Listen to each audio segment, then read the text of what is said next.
नमस्कार, योगिता होम फूड्समध्ये तुमचं स्वागत आहे। तर आज आपण नवरात्री स्पेशल असे उपवासासाठी मस्त लाल तिखटातलं बटाटा बनवणार आहोत। तर बनवायला घेऊया। तर बटाटा फ्राय बनवण्यासाठी आपण इथं कढई गरम करायला ठेवलेली आहे, पॅन गरम करायला ठेवलेला आहे। तेल टाकून घेऊया। तिखट मीठ तुम्ही तुमच्या आवडीप्रमाणे टाका, तेल पण तुमच्या अंदाजानुसार तुम्ही टाकू शकता। तेल गरम करायला ठेवूया। तर आपलं तेल गरम झालेलं आहे। तर असे बटाट्याचे काप करून घेतलेले आहेत उभे, तेलामध्ये टाकून घेऊया।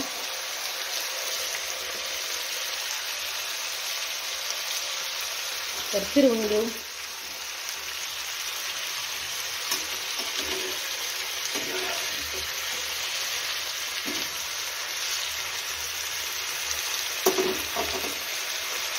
तर यामध्ये आपल्याला टाकायचं आहे सेंधा मीठ चवीप्रमाणे,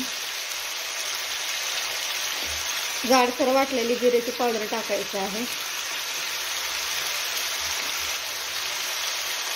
लाल तिखट घेतलेला आहे, तुम्ही तुमच्या आवडीप्रमाणे टाकून घ्या।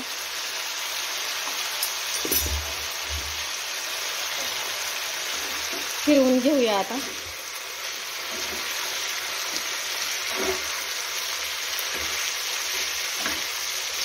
तर यामध्ये आपल्याला पाणी वगैरे काही टाकायचं नाही।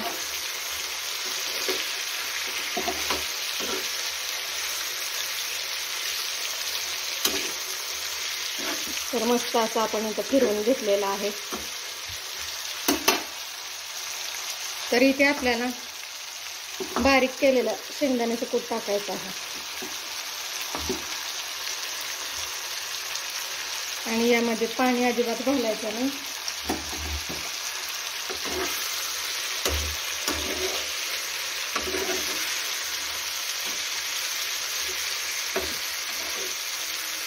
तर नुसतं पण खायला हे एकदम मस्त लागतात, कोरडं पण एकदम छान असं फ्राय करून घेऊया।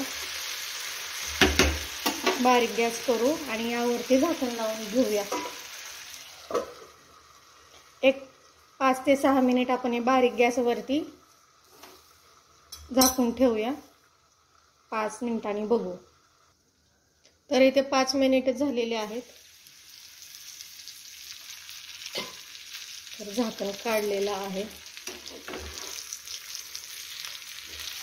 तर आणि आपलं बटाटा पण मस्त असं वाफलेला आहे, तुम्ही बघू शकताय, बिन पाण्याचं, अजिबात पाण्याचं थेंब एक सुद्धा घातलेलं नाही।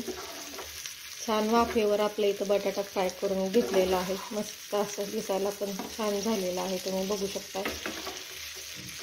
बटाटा आपलं शिजले का बघूया आपण। तर तुम्ही बघू शकताय, चमचा घातला तरी असं आपले बटाट्याचे 2 भाग होतात। तर इथं आपलं बटाटा मस्तपैकी फ्राय झालेला आहे। गॅस बंद करूया आणि काढून घेऊया। तर गॅस बंद केलेला आहे। तर बटाटा आपला काढून घेऊया। तर आजची रेसिपी तुम्हाला कशी वाटली कमेंट करून नक्की सांगा। व्हिडिओ आवडला असेल तर लाईक करा, चॅनलला सबस्क्राईब करा, बनवून बघा। धन्यवाद।